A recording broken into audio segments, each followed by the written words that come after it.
The beacon of knowledge, year after year. From humble beginnings to greatness, it's our fate. TUT, where good times to great. Celebrating 20 years. Twilight stands tall. Empowering minds, breaking down walls. In every challenge, TUT finds a way. From good to great, every single day. With every diploma, a new dream takes flight. Miss Halls echo with laughter and light. Good morning. Let's welcome our Vice Chancellor, Professor Tinyiko Maluleke, and Ms. Bulelwa Mabasa as we're about to start the event. A round of applause, please.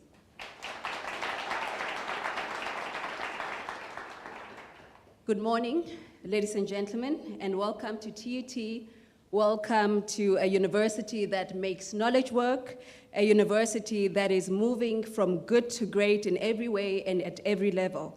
Welcome to another VC's Book of the Month, where we engage with award-winning authors and astute writers on topics that are necessary in our lifetime.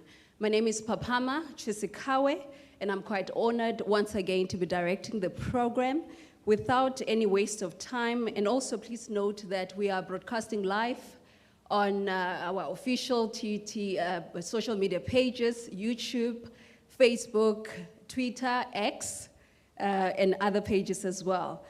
Without any waste of time, I'd like to introduce and welcome our Vice Chancellor and Principal, Professor Tinyiko Maluleke, to introduce the book and its author. A round of applause, please. Thank you very much. I think I'll go down here. There is a stair, just in case I fall. Good morning. You're all looking very intelligent. I'm sure it is the effect of Bulelwa, our author today. I won't do protocols. I see a lot of important people in the room, the most important being the students. So I'll skip all the protocols in case I forget to mention some people. It is such a pleasure for me to welcome you, Bulelwa, to our campus, to our university. I have never met her before, so this is the first time that I meet you, and it really is an absolute pleasure for us to welcome you. The idea of the VC's Book of the Month is a simple one. It is, in some ways, a continuation of an old hobby of mine, to pick a book that I love for a month and read it. By the way, I have been a judge of the Sunday Times Awards several times over. So I have a feel for a winning book also. And yours was clearly not a mistake. So it is the idea that I choose a book that I think not only I will enjoy, but the students will enjoy and the academics will enjoy, and we introduce it in the interest of building a reading culture.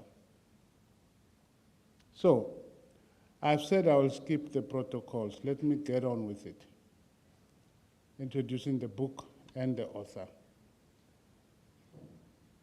Once upon a time, not so long ago, there was a painting bearing a tearful toddler in tattered clothes, hanging on the wall of a matchbox house in Middlelands Zone 4, Soweto.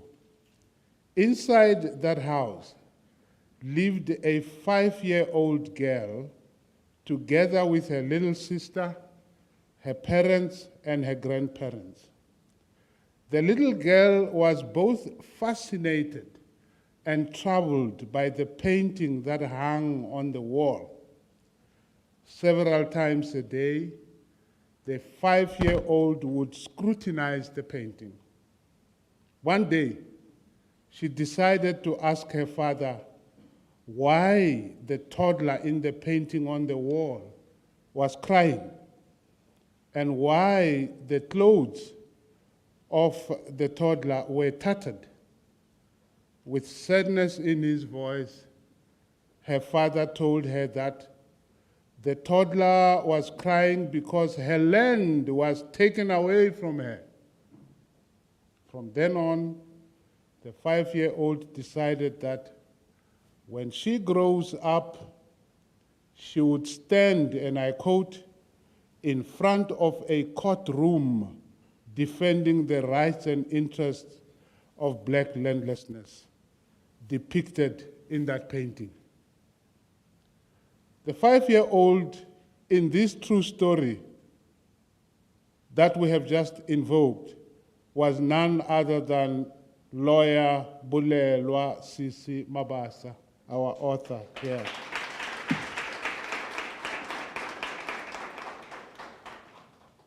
Bulelwa, now being an expert in state procurement law, in administrative law, in public health law, in constitutional law, and above all, in land reform and land restitution law. She is our author of the month. Her book begins with the recollection of Mabasa's August 2018 family vacation in Thailand, during which she received a telephone call that caused her life to be, and I quote again, catapulted from a singular insular career trajectory to one that was to shoulder the hopes and the dreams of my fellow countrymen, end of quote.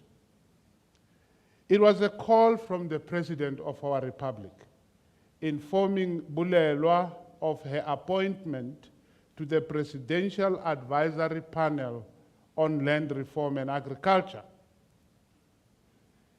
In the first part of the book, which comprises 12 chapters, Mabasa immerses the reader into her ancestry and the story of her childhood in Meadowlands and later in Naledi, Soweto. Matchbox House number 511K Ipiva Street, Meadowlands Zone 4, where the author spent her first 7 years on earth, looms large in this book. This was the home of her grandparents, Nkwenkwe Elliot Temba Kemese, and his wife Winnie Sesi Kemese Ne Masote, who originated from the villages of Zimbani in the Transkei and Marapiane in Mpumalanga, respectively. Grandpa and Grandma Kemese lived with their 6 children, Stella, Malusi, Sandile, Nongeba, Tami, and Vuyelwa. In time, the daughters-in-law and the grandchildren joined the party, and they lived in that matchbox house. Such was life in the township. The main bedroom belonged to Grandpa and Grandma. Their first son, Ruben Malusi, the father of our author, together with his nursing sister wife, Pamela Taini Masupeng, Ne Mamitsi, took the second bedroom. Grandma and Grandpa's female children, Nongeba, Stella, and Vuyelwa, occupied the third bedroom. By night, the dining room and sometimes the kitchen would be converted into a makeshift bedrooms for the grandchildren and their uncles. But the children didn't think they lacked anything, nor did they consider themselves poor. Theirs was a warm, noisy, hard-working family full of laughter and a family prone to breaking out into song at the slightest provocation. I'll ask her to sing later. What with Grandpa Kemese being an ardent chorister and a choir master, forming members of his own household into a choir, also known as the Band of Hope. If hard work and perseverance were the first language of the Kemese household, it seems that music was the second family language. Grandpa Kemese's in-laws, the Masotes of Marapia, were even more musically inclined. In her teens, Grandma Kemese Ne Masote was once offered a scholarship to go to the UK for training as an opera singer on account of her beautiful soprano voice. Unfortunately, Grandma's parents thought there were far more important things for a young African woman to do than going to learn to sing in Europe. But her three sons more than made up for it. Malusi Kemese, Bulelwa's father, became a cellist.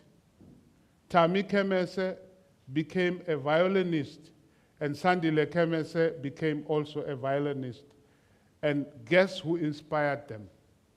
Their uncle, Michael Masote, himself a musical virtuoso of note.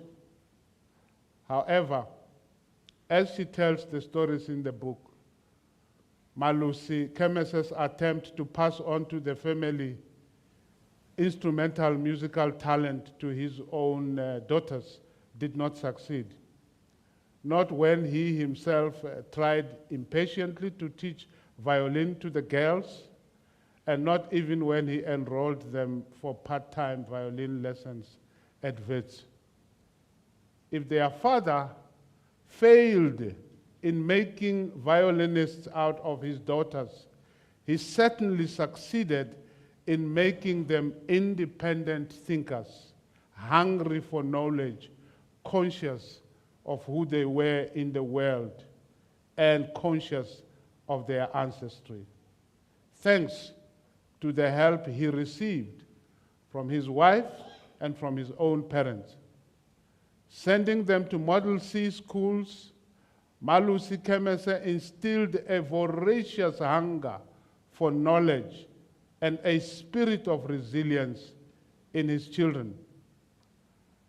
During at least one visit to her maternal grandmother's home in rural Marapiane, Bulelwa learned to appreciate the depth of bonds between African people and their land.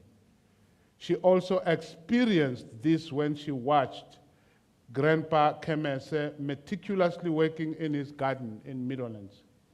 And when he spoke about the destruction of Sophia town, where he once lived.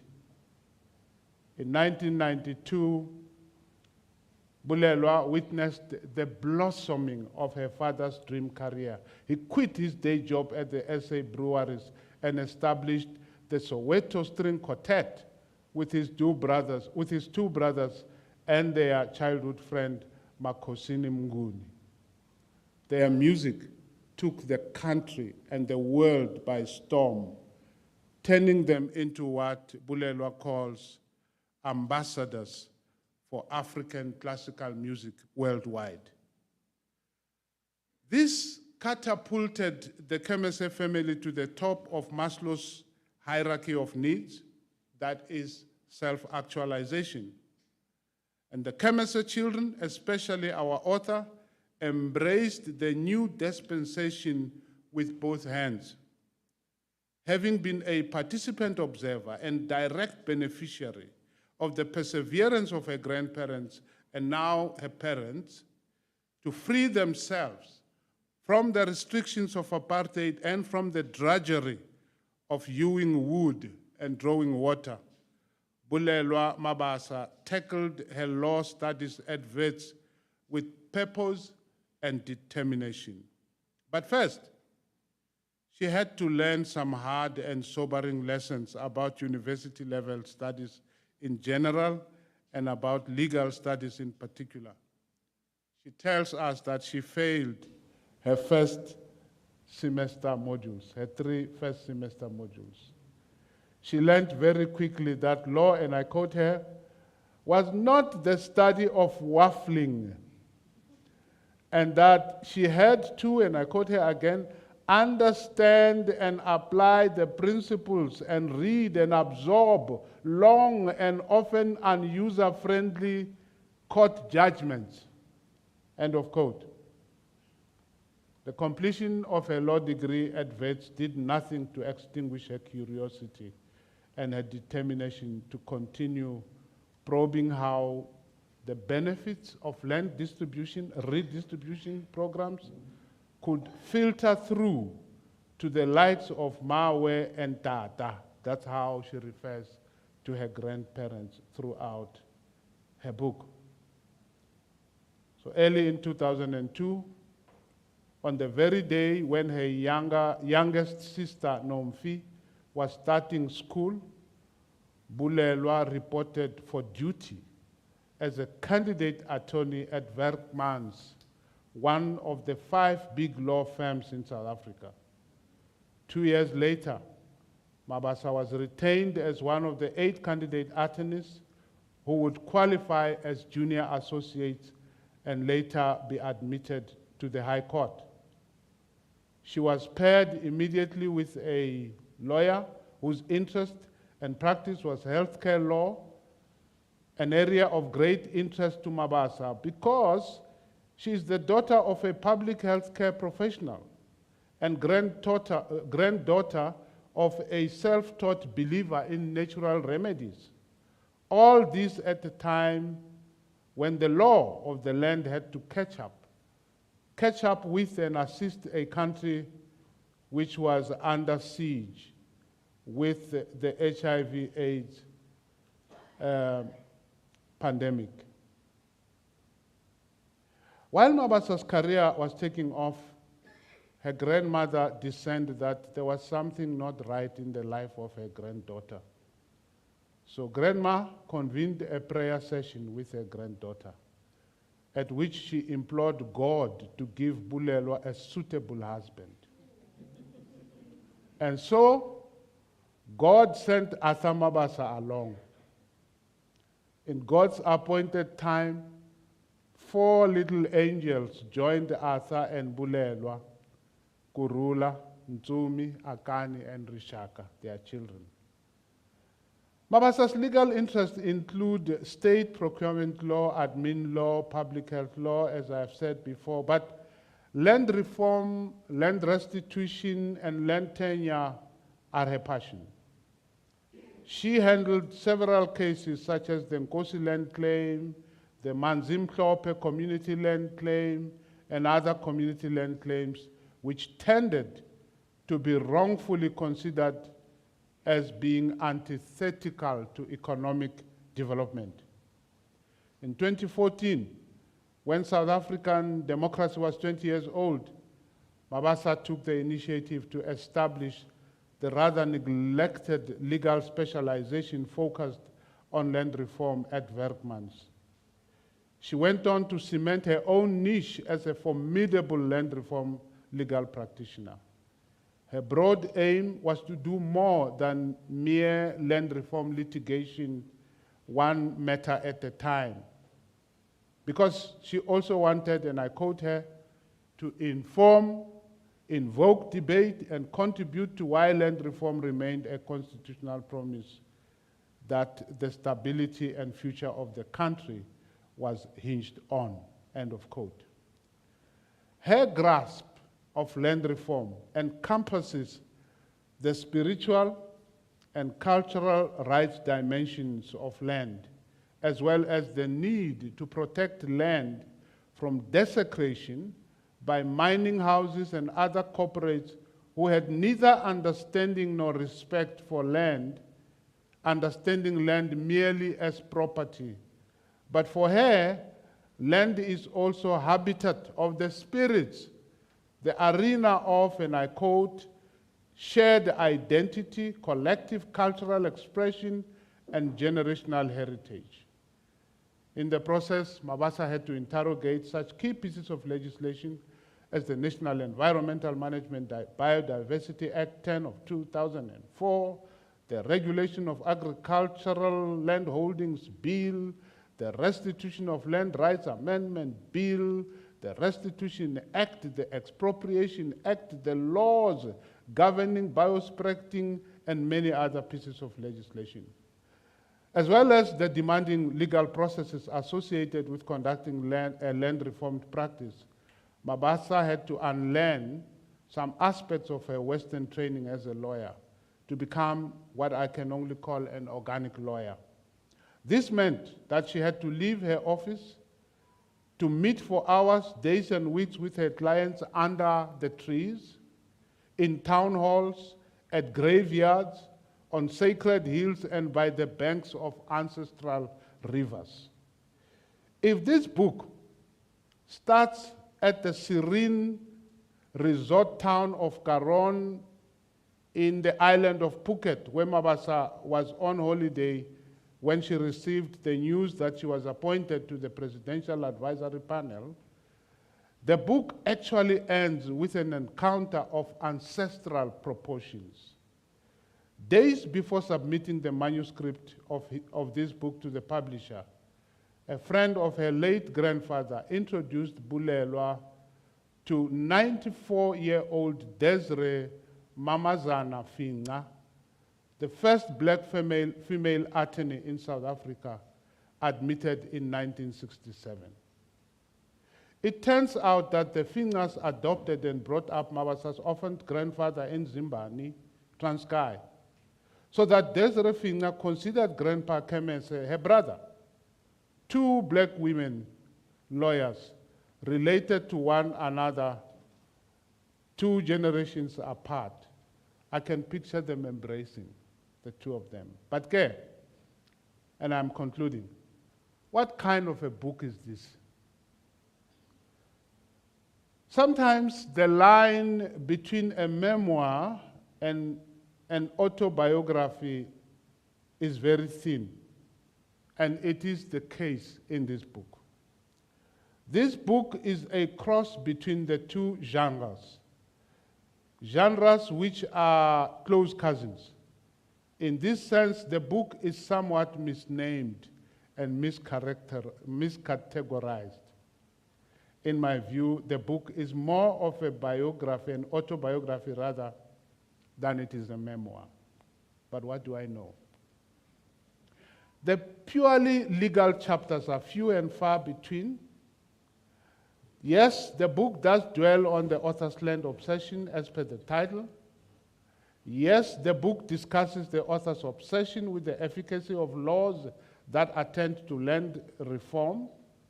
And yes, the book touches on the politics and spirituality of land. But I would suggest that its actual engagement with the themes sometimes feels hurried and sometimes anecdotal. But without taking away from the author's tremendous and admirable work as a land restitution lawyer, an advocate for land justice, a public campaigner and activist for land reform, my sense is that this book reveals a broader set of interests of hers than just the land obsession. But who cares? My land obsession is an extremely readable and gripping biography of the author, from her own birth to the births of each of her 4 younger sisters, from her days at Kwapalo Primary School in Meadowlands, to her TV stardom as an actor Kwikaya Labantwana, to Topaz Secondary School in Lenasia and to Waverley in Highlands North, to her completion of the law degree at Wits, from her engagement following that prayer from her grandmother, to her marriage, to the births of each of her 3 biological children, to the devastating deaths of her grandparents and her own parents. You will have to possess a heart of stone not to be moved by this book. Madlamini, we thank you for your book. We are thankful that our lives overlap with yours. You being someone very brilliant. But did you have to be born in Meadowlands? where I was also born and bred. Did you have to come from Zone 4, where there were bully Zulu boys who targeted Batsonga boys walking through Zone 4 to go to the Sitonga Medium School in Zone 5? Siyabulela jamakasijatu sithi amaqobo kazana ngalala endleleni kunyembelekile. Thank you very much.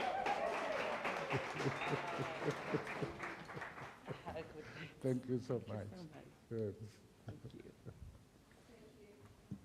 Thank you so much, Prof, for that detailed and befitting introduction of Bulelwa Mabasa and her book, My Land Obsession, a memoir. Thank you so much for that. Now I'm going to hand over to Ms. Bulelwa Mabasa, the author, to discuss and engage with us on why she wrote the book. Over to you, ma'am. I think it's better, yeah. Yeah, I think. Should I sit or should I stand on the podium? What do you suggest? I mean, I think I'm fine. I'm comfortable sitting. Yeah. And everyone can hear me. Yeah. Thank you. So I didn't, first of all, thank you so much that, all of you chose to be here today, right now, to engage in this conversation. I don't take it for granted. Papama asked me why the book. This book was written the day that Prof was talking about when I was 5, and I had this curiosity. It was also written in my head and in my spirit when I engaged for the first time with the idea of privilege and whiteness and realizing that I'm the other. Prof already stated that I come from a household which was by far the joyous time of my life, with very little material. But I think the first time that I engaged with whiteness and privilege was that netball match when I was still at Meadowlands Zone 4. And, being at Meadowlands Zone 4 and being the first grandchild, well, the second grandchild or the first female grandchild, I was always affirmed, and everyone always spoke about Lomtano ukrele. So I thought I mattered, I was enough. But something happened on that netball match, because now we are the girls from Zone 4, and we thought we played very well. We did not have manicured or lawns or anything. Besidalela is kangeni in the fields, and we didn't even have uniform. But then we go to a school in Parktown, and we walk in, and the netball grounds are pristine. The girls have their netball uniforms. They just have a spring on their steps that I'm just not, used to seeing. And that was the first time that I felt there was another South Africa that I did not know about, that I was not exposed to. So I think that's when the book was being written, those experiences. And then, again, my father's trajectory at work improves. He enrolls us at a school, in a girls' school in Highlands North. And again, you get the sense of being not enough and not measuring up. I had to repeat a grade. So I was those people that started school at the age of 3 or 4. So by the time I was starting at Waverley Girls, the teachers automatically said I wasn't going to make it because the standard of education in Soweto was not going to be the same. So there's another kind of affirmation of how not enough I was. And then, within the next term, I take all my subjects on higher grade. Those that are older than me will know we used to have lower grade, standard grade, higher grade. By the second term, every subject I took was higher grade. So now, what happens in my mind? It's the idea that I have to prove my worth. I have to constantly prove my worth. Then, this carries on. It carries on until when I started my articles as a lawyer at one of the top law firms, which I'm still at actually now, where there is this unspokenness about the people that were sitting around me who were white and who were candidate attorneys were deemed to be better. It felt like the firm was more designed for them than it was for me. And so I never actually woke up and said, I am going to write a book. I didn't think that my story was special or that it was different. It actually felt like the story of any other black person in South Africa. But then I was approached by a publisher who said, Bulelwa, we think there's value in your story, in how, as a black woman, you managed to rise up the highest echelons in a law profession that is known to be very male-dominated. So I was supposed to write a book about how it is being a lawyer, a black female. But then I thought, no, it's actually not my story. Because at the time, I think I was maybe 42 or something when I was writing the book, I thought, I'm a baby. What can I tell the world about my story? And then when I reflected, I realized that this was an opportunity for me to raise the voices of my grandparents. And because they were the working class, they represented the working class South Africans who were mine workers, who were the domestic workers, who were the generation of really hardworking people that were not part of the struggle in a sense of going to exile, who weren't formally educated, but whose voices we don't get to hear. So for me, this was a book about elevating my ancestry, where I come from, and how who they were actually led to who I am. Therefore, making this not my story necessarily, but the story of black resilience, the story of black joy, the story of black families, and the story that says, yes, we cannot romanticize townships and the homelands because those were birthed by apartheid. But even in those spaces, people were able to find love and joy and music. And so it was to give a story of a South African story of resilience, of success, of love, and also, I think, a letter to my countrymen, to my fellow citizens, to say this very same thing that we're all so scared is so divisive is actually the one thing that can unite us as a country. And so I took liberties with this book because that was not the brief.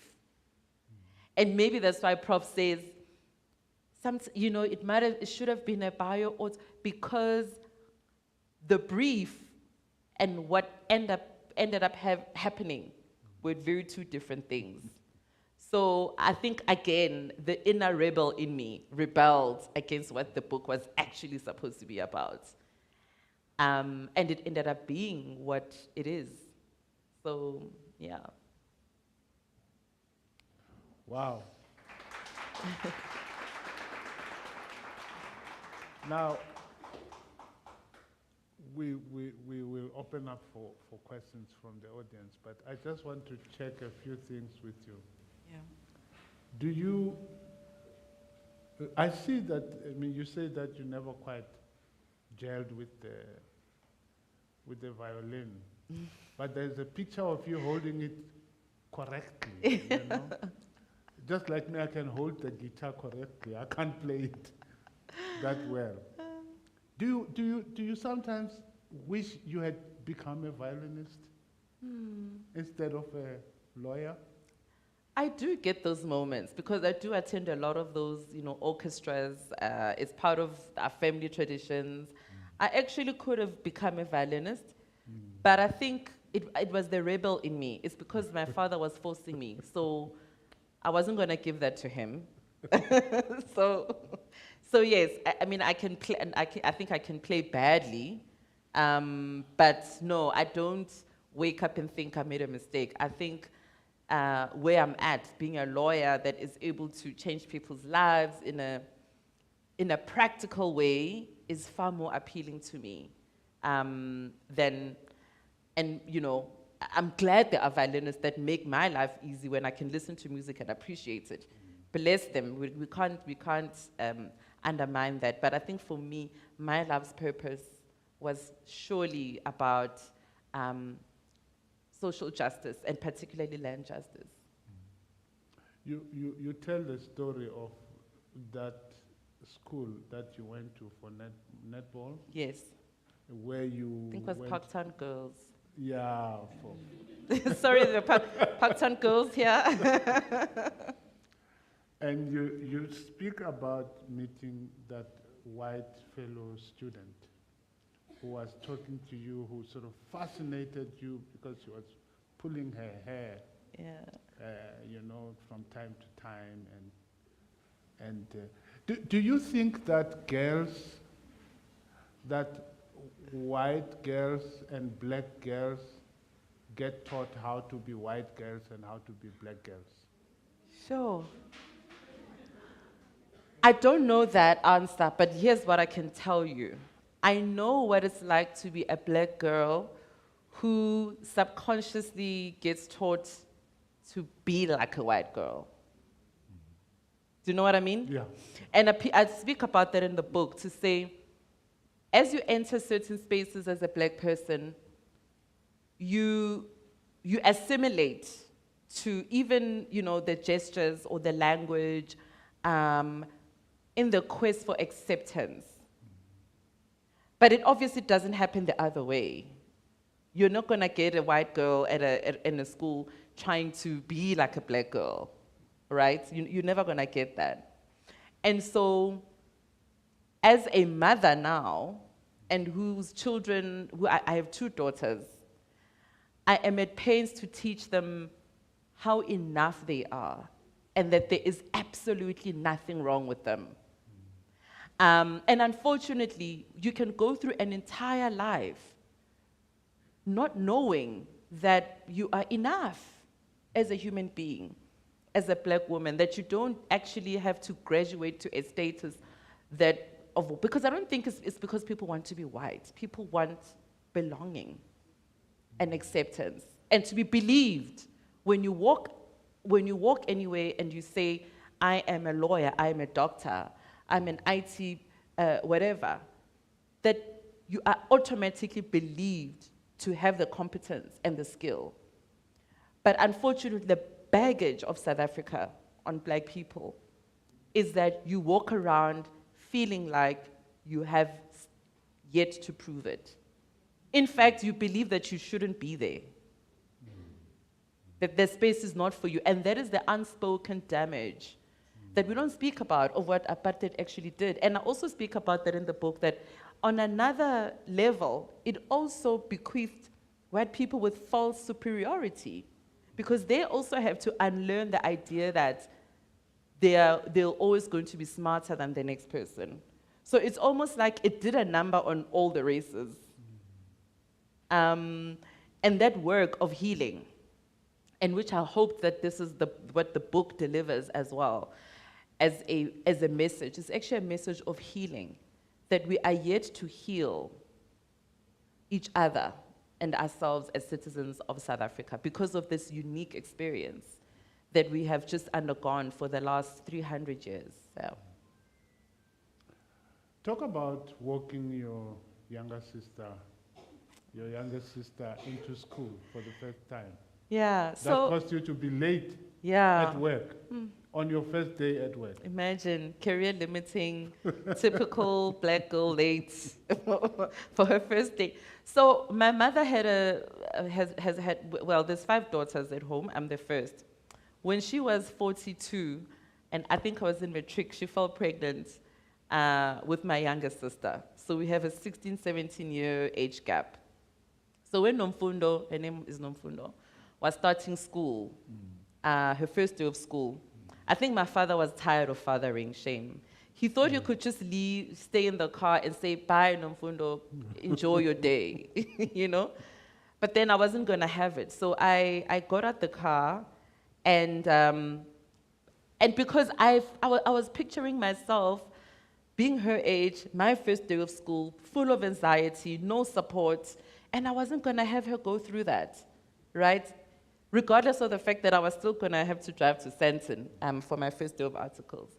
So when I saw her face of terror, just walking into this big building, you don't know anyone, you're 5 or 6 years old, and I'm trying to escort her to find her teacher. We find the teacher, and then there's a little girl, white girl that, you know, we greeted this child, and she wasn't really wanting to kind of hang out with Nomfundo, so I had to kind of placate that situation. And I was late for my first day of articles in this big Sandton building, one of the top firms, and I was just like, there's a self-fulfilling prophecy just happening all over again.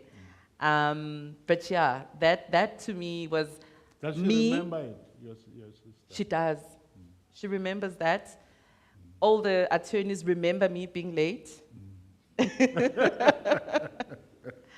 And then I thought, I haven't even arrived and already I'm gonna have to deal with just misconceptions. So, you know, even the idea of just being late, you can't just be late like any other human being, because now you're thinking, if I'm late, I'm just confirming stereotypes about Black people. So you just live your life feeling like you have a burden of proving or disproving. But I think finally, you know, I'll be turning 45 this year. It's the first time in my life where I think I have finally freed myself from that burden, because my truth is mine and it's unshakable. And I'm no longer owning, there's my bun getting undone. As I'm saying, I don't care what people think, I actually do. No, but just owning my truth about who I am. I'm a child of God, I'm a child of Africa, I'm a daughter, I'm a wife, I'm a mother, and I am enough. Now I can say those words. Yeah. And one day they mistake you for a tea girl at the law. Yeah. At the law firm. Yeah, that's what happened. And but you are very kind about, you interpret it not. There's no anger. It's just. Yeah. That is channeling my grandfather, Nkwenkwe, and my grandmother, Sesi. They were the kindest people. You could come crying to them with anything that anyone did that was so bad. They would always find a way to say, use it as a teaching moment, use it as a learning moment. And I think, so what had happened was, it was the first week as a candidate attorney, and I was asked to report to one of the senior partners' offices. And so before you enter a partner's office, there's a PA that you must first go through, a personal assistant. And before I could utter any word, she said, "No tea, thank you," because she thought I was a tea lady. And she was correct, because Black women weren't walking around being lawyers at the time in that firm, because I am the first female partner who rose up the ranks and you know, getting onto those levels. So that was just the nature of how the kind of firm that I walked in at the time. And I don't single that out to expose the firm. I single that out to expose our country, because many institutions were like that for many years, for a long time. Okay. Who wants to go first? We'll take 3 questions at a time.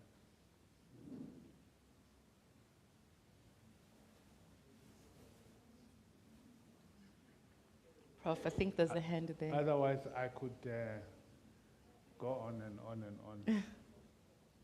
Yeah. Yeah, there she is. Good morning. Okay, my question now is, you said your book was motivated by a 5-year-old who had an ambition in land reformed law, and that it was mainly inspired by your life as a whole. So the time you were writing your book, was there a moment where you wanted to give up writing about it because there were events that had you that you didn't want to recall or put down in your book? 100%. There were a lot of traumatic things that I had to come out. Sometimes I wrote something and then it triggered a trauma. I'd have to come away from it. I'd take like a week not writing because I'm now reliving something traumatic. One of those was also a serious beating that I had from a teacher, serious beating, while in Guapalo Primary School. The death of my mother was one of those as well. I mean, my mother was young. She was 53 when she passed away. So yes, there is, you know, it was also a personal healing of things that I thought I had actually dealt with. But then when you write about it, you realize that there's still corners of it that still needed a bit more healing. So yes, there were definitely times like that.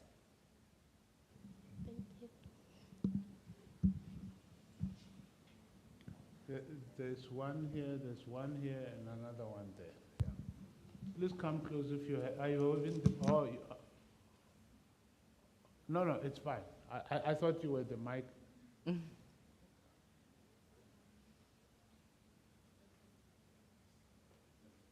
Well, if it's not working, while they fix it, go ahead. Good morning. Thank you for the presentation. My question is around, I mean, a whole lot of corporate South Africa remains largely the same as when you started. With a room full of young people that are going to go into corporate and all that, how did you navigate that whole feeling of I'm not enough and you rise up all the way to the top? And what would you advise them? Yeah, I get this. Thank you for that question. I get that question a lot. I don't know if everyone heard the question, but the question is, what advice would I give to young people who are one day going to be part of corporate South Africa when there's so many challenging issues around race and just that idea that you're not good enough? My answer to this question is always so standard because I really think that's the only way. You need to really hone your craft. When you have knowledge and skill and you spend time on your craft, there comes a day when nobody is going to see your race, nobody is going to see your gender. People are just going to see that person who is so skilled and so excellent. So am I saying you must be blind to things that are, you know, to racism or bigotry or patriarchy? Definitely not, don't be blind to that. But what has worked for me is having a very intentional goal that says, and I didn't answer Prof, when they thought I was a tea lady, for example, I said to myself, actually, why it's not an insult to be a tea lady, given the history that we've had in this country. That's number one. And number two was to say, while she thinks that I'm a tea lady, I'm going to spend my time to really just hone into my skill set and to be so excellent, because I cannot change her view of the world. I can change my view of my world. So that's really has been what has assisted me. And somebody else at a different forum, has a different view, and maybe I must share that with you. That person, a very well-known business person, it was actually Yolanda Kuba, who said she wants the new generation to call it out. Call it out when it happens. So that's something that I can add. She said, call it out.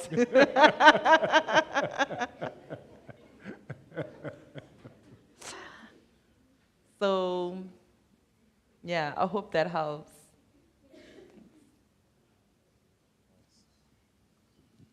Thank you. Molweni sis. Molweni siswami. My name is Yolanda Zakaza. I'm the DSG of the ISRC. In your book, right, I feel when I look at the cover, Yeah. I look at your cover and you're asking a question about land, and the VC did touch on you growing up in Meadowlands, Yeah. whereby we know Uguti in 1950 there was an occurrence that changed the trajectory of whatever happened in Johannesburg then. Ne?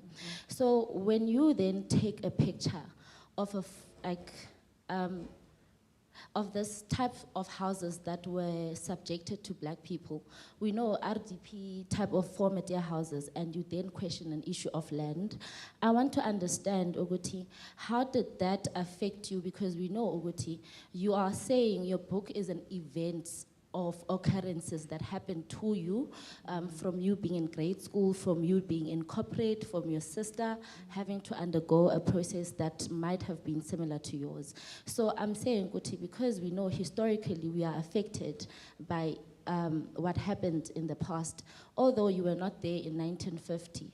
But then I understand that the disparities that happened to your parents then would have affected you, and it's one of the events that might have led you asking the land question. Yeah. So I want to understand how, am I right? Okanye upha na clarity apho enkosi.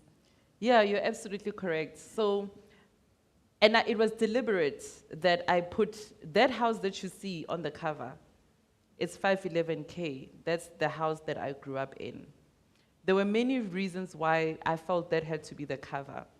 Because in South Africa, when you think about the land question, people think you're talking about farming. People think you're talking about agriculture. But did you know that over 60% of the world's population currently resides in urban spaces? And so when you speak about the land question, one of the biggest opinions that I've had is that we're not just talking about people who want to farm. We're talking about even the people who are in the squatter camps, who are in the matchbox houses, people that are in the derelict buildings in the inner city. So it was deliberate to say the land question is not just a rural question. But that particular photo is my home that I grew up in. And that is where my activism, my insatiable taste for justice was honed. That's where it all happened. So that's why I've put in, I decided, and the publisher said, you know, we want your face on the book. And I said, absolutely not.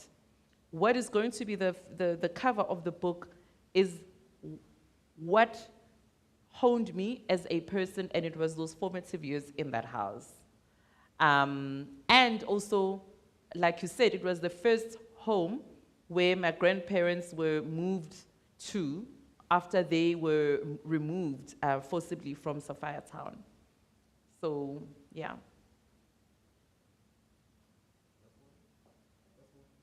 Okay, is it on? Yeah. I'm not gonna stand up because I can see that I can be seen there when I'm sitting.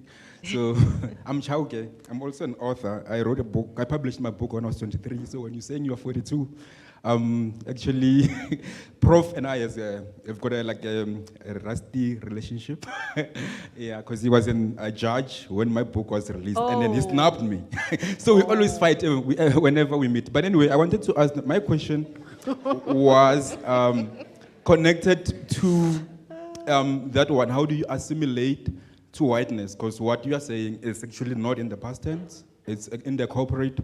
There's a need. It's more like you need to be like white. If I come, with pap and mohodu, they'll be like, what are you eating? Things like that. And I wanted to ask Corey, how do you navigate that? And then also, how do you navigate the corporate, the city, and then the township and the homelands? How do you juggle around that? Because it's not in the past tense. So how do you navigate through Yeah. those worlds based on the inequalities that we have in the country? Yeah, so my message today is not to assimilate. My message today is to be authentic. I remember when I joined many years ago, I joined the graduate recruitment panel for the firm, and that was the people who decide who becomes enrolled into the firm as candidate attorneys. The first contributions was to say, when we recruit, we must be sure not to recruit people that sound and look the same.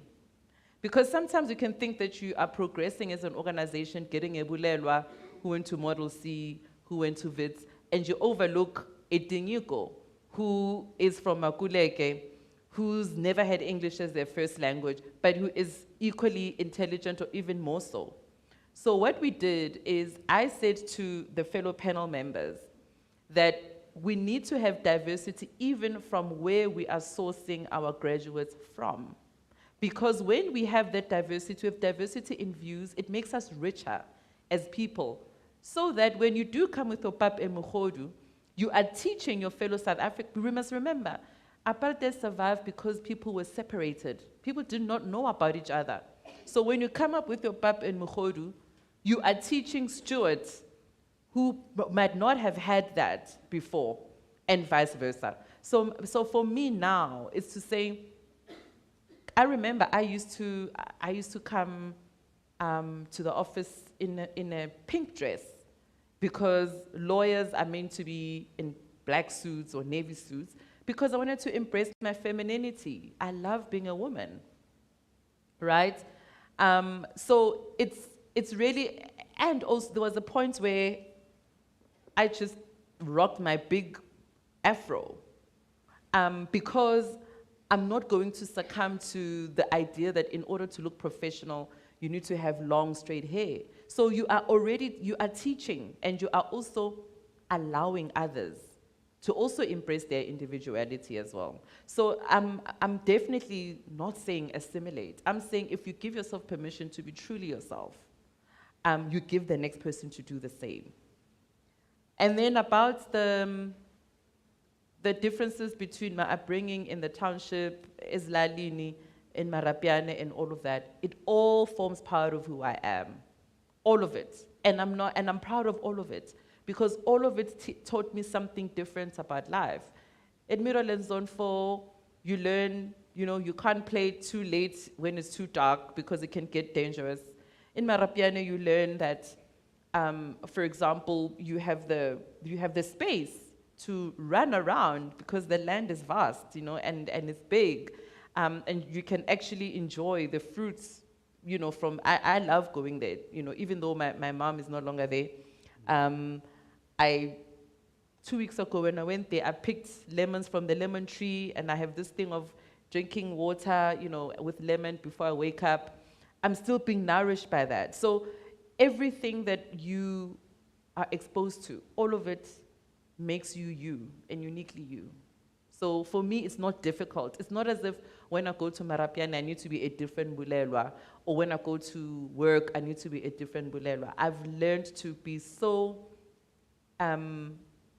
safe and confident in my own skin, no matter where I am. Yeah.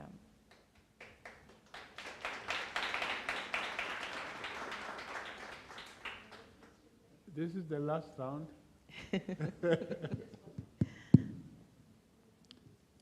Shawumba, by the way. I know, I'm saying that because you said you were Chauke. Yes. Yes. Hi, everybody. My name is Tabang Sibeko. I'm an alumni of this gracious institution. And actually, mine is a comment in this case. Firstly, I'm just trying to introduce myself. As I said, I'm Tabang, a former student of this gracious institution, a former Mamelodi Sundowns,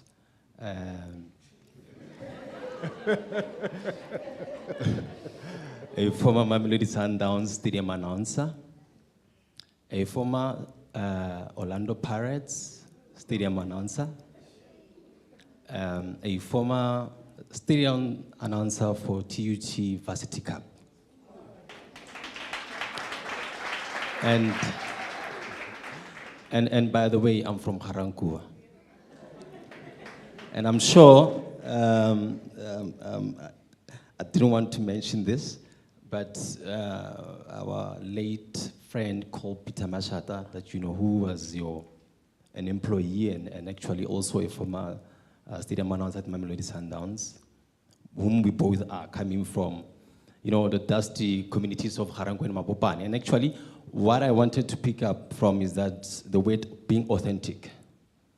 In you writing the book, I understand that the main aim of the book is to simply inspire, educate, inform, and I think you're advocating certain messages that really would change people's perceptions. You become a voice of the voiceless in a way.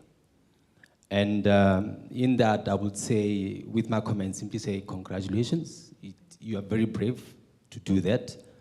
You are very brave as a woman in a country where we know, you know, the stories about women. I don't want to dig in deep into that.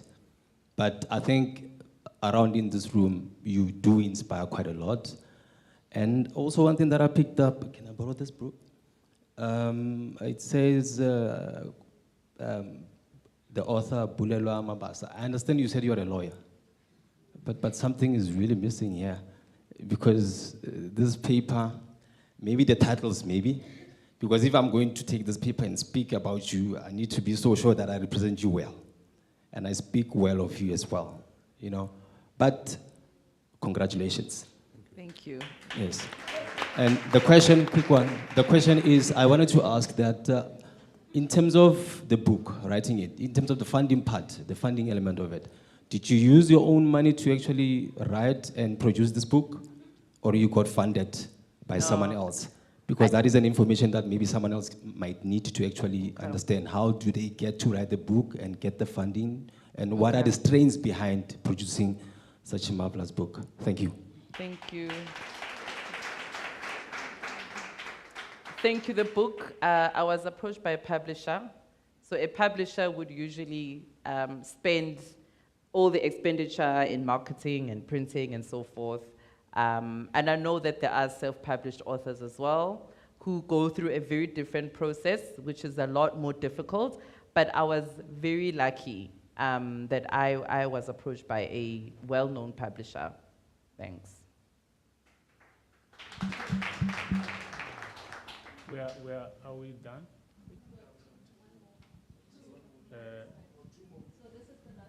The shorter the question, the more easier you make it. Good afternoon. My name is Nobuhle Ntuku. So the question that I would like to ask Ms. Bulelwa is, or Mrs. Bulelwa is, as a person, do you feel like you are enough? Do you feel like you fulfilled your purpose as Umtu, or rather you feel like you fulfilled your purpose that God has given you? Do you feel like you've done enough for South Africa as a whole, for South African girls, actually?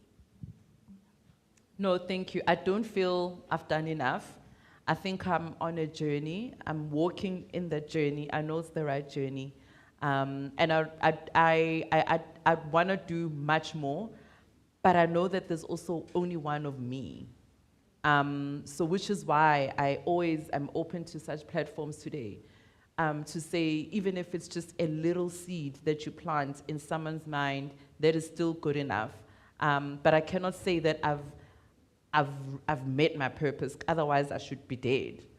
But I'm still walking in the journey and I'm still learning.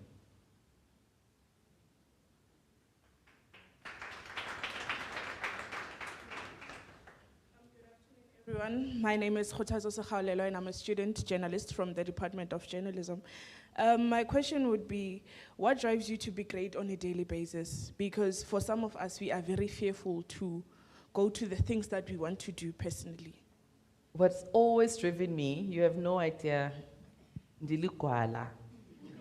You have no idea, but my trick is every time that you feel fearful, your courage must be bigger than your fear every day. So I am fearful. As I was coming here, Papama was asking, are you nervous? I'm like, yeah, of course I'm gonna be nervous. But I think if you are there and you speak your truth and your heart is pure, and you have courage. I spoke to her about courage in our earlier conversation. For me, that's one thing that I think we should all try and dig deep for. That's what has worked for me, is through that fear, through that very debilitating fear, find courage. Yeah.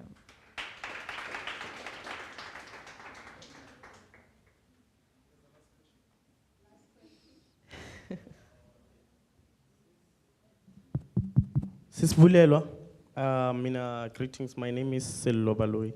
I'm a student in the Faculty of Humanities, Department of Public Management. I would like to ask you a brief question. With regards to the self-actualization is encapsulated by the Maslow's hierarchy of needs, like you've said in your briefing when the VC was reading it. In consideration of the cultural and economic background and with the economical background of the history of a black child, most especially, with the negative and perceptions and the stereotypes that the world views of how a black woman should look like, or how a black woman should perceive themselves. I would like to ask, since that you've grew up in the Cassis, in the townships of Meadowlands, and turning out to attend the schools with the so-called, in inverted commas, the so viewed working, the people who maybe we view them as the so-called, how can I say, the white minority, the so-called or viewed as white minority. Have you at some point perceived yourself, perceived a black woman as a curse and a white young woman as a blessing? Oh no. No, I've never perceived a black woman as a curse and a white woman as a blessing. But I think if I'm to try and interpret what you're saying is, have I acknowledged that sometimes race gives you privilege or not privilege, depending on which race you are? Have I seen that? I have seen that. But and being a child, when you're impressionable, and I think we did speak about it earlier, to say, when you see that somebody else comes from a big house, they come from a suburb, they have all the things that you don't have as a child, you do aspire to that, right? But I think I did say that I've come full circle now to understand that I bring something different and something meaningful to the table, despite my history and where I come from. So I think that clarifies, I hope it does.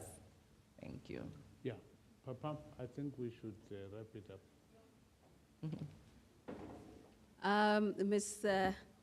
Mabasa is still here if you still want to engage. But thank you so much for engaging and participating. A round of applause to all of you. Now we've come to the fun part. As you walked in, you probably were writing names on a little piece of paper. It's the lucky draw. So you get a book, you get a book, you get a book, but only 10 will get a book. Everybody gets a book. So now, I also want a copy, please. Okay. Drum roll, please. Yes.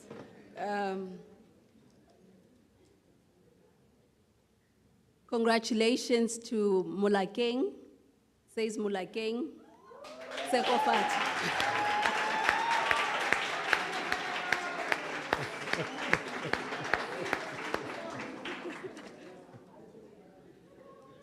When we're done with the program, you can meet with the author so that she signs the book. Great.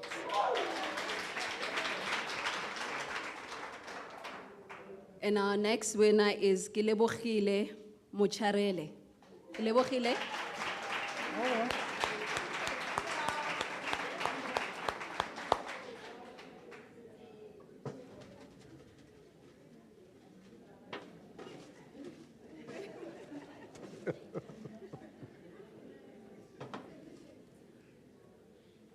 We are on number 3. Malisa Natasha. Why did women only?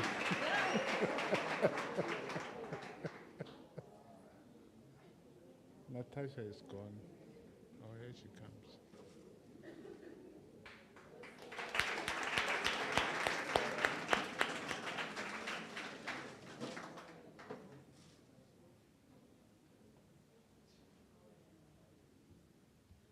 Mulebogeng Matabane.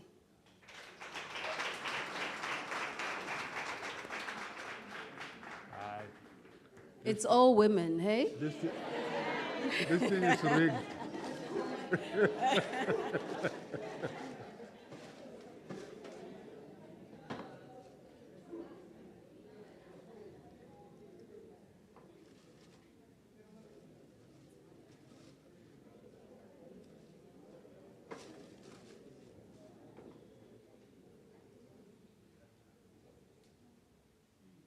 Bongo Mkwanazi.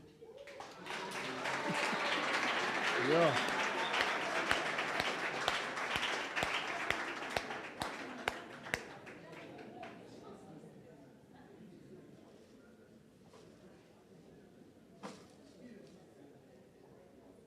I was about to say Watinta Bafazi, and then Bongo interrupted that flow.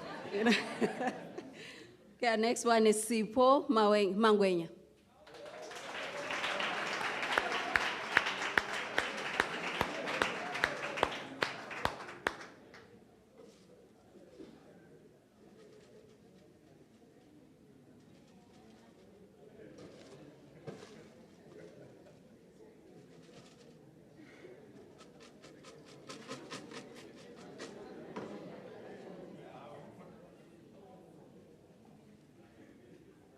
Four more to go.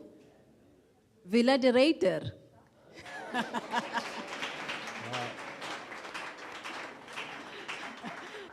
Oh, she's gone. Then we do the raffle again. Okay. Great.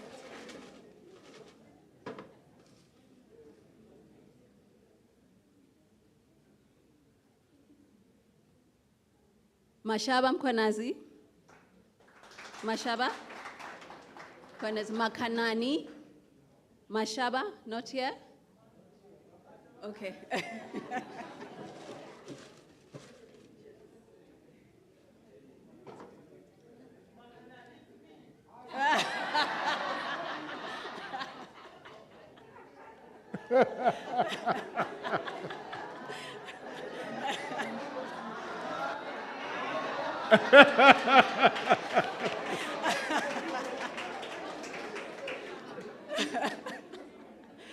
Three more to go. We have Tukelo Mukwena.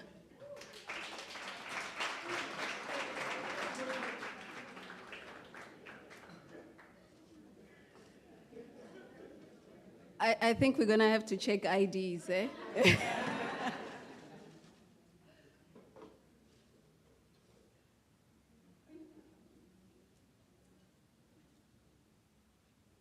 It's Villa again. Okay, This one is rigged.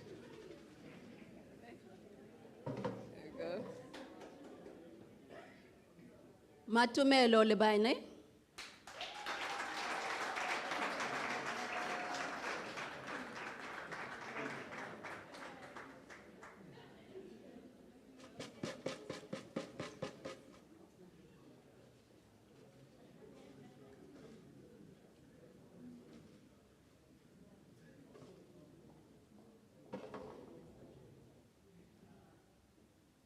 And the last one goes to Patricia Nduli.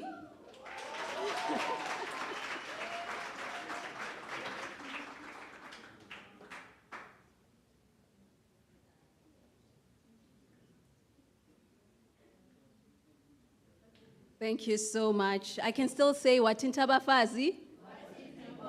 Watinti Mboroto. Thank you so much. On that note, I'd like to invite Dr. Emily Mabote, the Acting Executive Director for Institutional Effectiveness and Technology, to render the vote of thanks. A round of applause for her, please.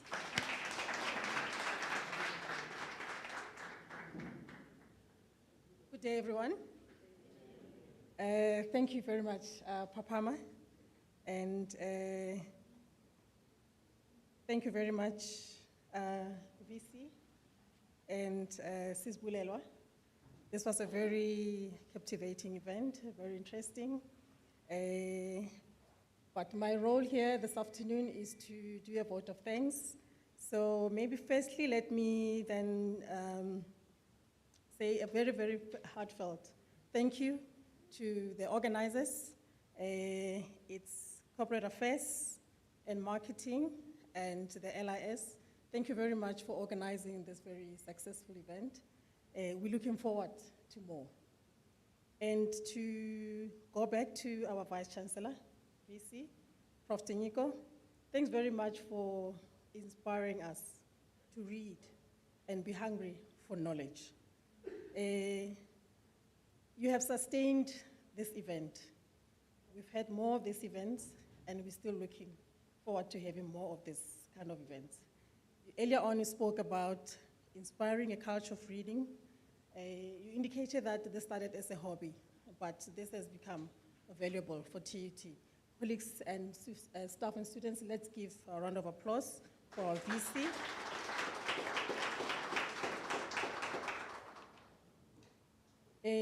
Also to acknowledge the EMC members who are here this afternoon.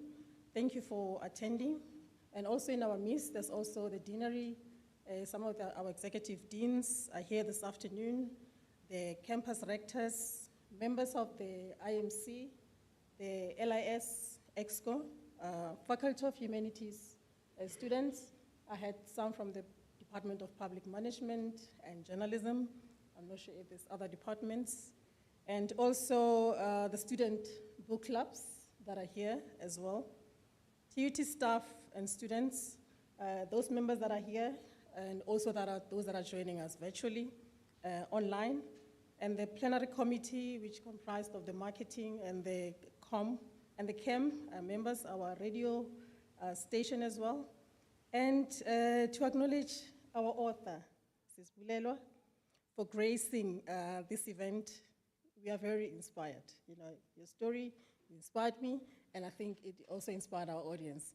Can we please give the warmest round of applause for Sis Bulelwa? And also congratulations for publishing this inspiring book. We enjoyed your energy. You know, you really kept us captivated. I really enjoyed your responses. I enjoyed your journey. And I think most of us can relate to Sis Bulelwa's story. So thank you very much for sharing this story through this book. And to the wonderful audience, what is a book event without a wonderful audience who engaged Sis Bulelwa, asked very interesting questions, some complicated questions, some easy questions, some interesting questions. But Sis Bulelwa gave very interesting responses. Thanks very much, Sis Bulelwa. And as you were engaging with the audience, you were in a way also challenging us to do certain things. First of all, you challenge us that we are enough to belong. So let's take this message back home. And another key challenge is that we have the worth to belong in the spaces where we are. So let's Remember that, colleagues and students. And we have to rise up, be intentional to hone our craft and skills that will speak to our worth. And also, how to creatively raise our voices to be heard and embrace diversity and not to allow our fear to overcome our courage. Can we give a round of applause to Ms. Bulelwa for that? Lastly, let me thank everyone, the organizers, the audience, everyone for being part of this wonderful book review event. And let's continue striving for excellence and continuously moving our great university from good to great. And thank you, and happy reading, and thank you back to you, Pafama. Thank you.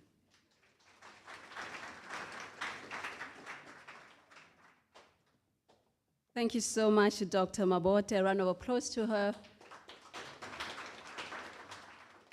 Ladies and gentlemen, we've come to the end of the program, and Give her this small. oh, gift. lovely, yes. Yeah. As you can see, it's just a small TUT gift.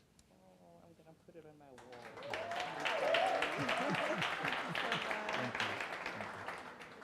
Yeah. Thank you, much This little appreciated. thing is, yeah, you can go on, Papama. Oh, this is special. This is for making it. Thank you so much, Prof. Yeah, thank you. That is a token of appreciation from the Tshwane University of Technology. Round of applause.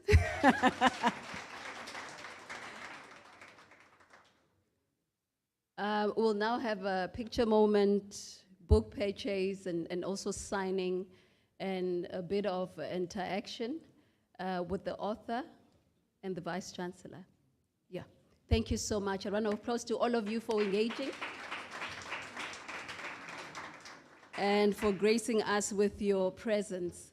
Until next time, stay glued on our social media pages, on webmail, web news, the website, for the next coming event, which is going to be equally engaging, equally robust, equally interesting, while we bring you, topics or discuss topics that are very necessary in our lifetime. Thank you so much. Celebrating 20 years, Twice stands tall. Celebrating 20 years, Twice stands tall. Empowering minds, breaking down walls. In every challenge, TUT finds a way. From good to great, every single day. With every diploma, a new dream takes flight. Try. Here's to the future, to the dreams we'll create. At TUT, it's never too late. 20 years strong on this celebratory date. From good to great, we commemorate. 2 decades ago, Schwa rose, a vision so clear. The beacon of knowledge, year after year. From humble beginnings to greatness, it's our fate. TUT, where good turns to great. Celebrating 20 years, Twice stands tall. Empowering minds, breaking down walls. In every challenge, TUT finds a way. From good to great, every single day. With every diploma, a new dream takes flight. Try. Schwartness halls echo with laughter and light. Empowering people in every debate. TUT, we celebrate from good to great. 2 decades of change, of shaping our fate. In every student's right away, the ways debate. Hand in hand as we innovate. TUT's journey unfolds from good to great. Celebrating from good to great. Celebrating 20 years.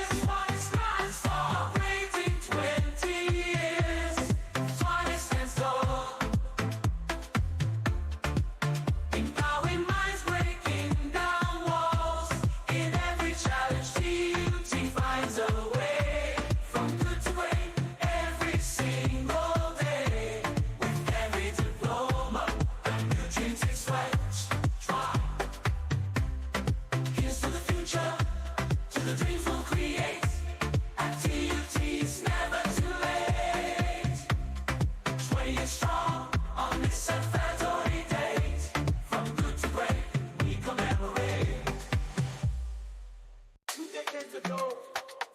Schwa, rose, a vision so clear. The beacon of knowledge.